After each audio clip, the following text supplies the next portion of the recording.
நைட்டில் வந்து அதிகமான லைட் அதெல்லாம் பார்க்கக்கூடாதுன்னு சொல்கிறோம். அந்த லைட்லாம் பார்க்கும்போது என்ன ஆகும்னா, நம்மளுக்கு வந்து அதிகமாக கார்ட்டிசால் தான் செக்ரேட் ஆகும்.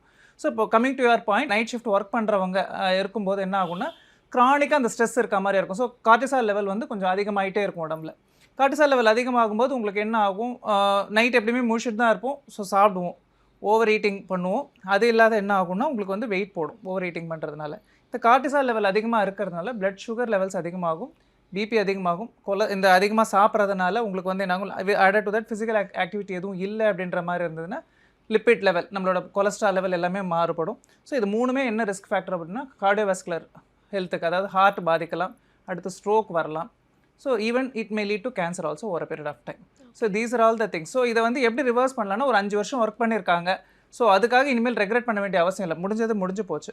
ஸோ இதுக்கப்புறம் என்ன பண்ணணும் அப்படின்னா, உங்களுக்கு வந்து டயட்டை அதுக்கேற்ற மாதிரி ஃபேட் கம்மியாக இருக்கக்கூடிய டயட்டை, ஹெல்த்தி டயட்டை, ஃப்ரூட்ஸ் அண்ட் வெஜிடபிள்ஸ் எடுக்கிறது, ஃபிசிக்கல் ஆக்டிவிட்டி அதிகமாக இன்க்ரீஸ் பண்ணுறது, டைமுக்கு ஒரு ஷெட்யூல் போட்டு தூங்குறது, டைமுக்கு கரெக்டாக மெயின்டைன் பண்ணுற மாதிரி ஸ்லீப் சைக்கிளை மெயின்டைன் பண்ணோன்னா இந்த ரிஸ்க்கை ஓரளவுக்கு கம்மி பண்ணலாம்.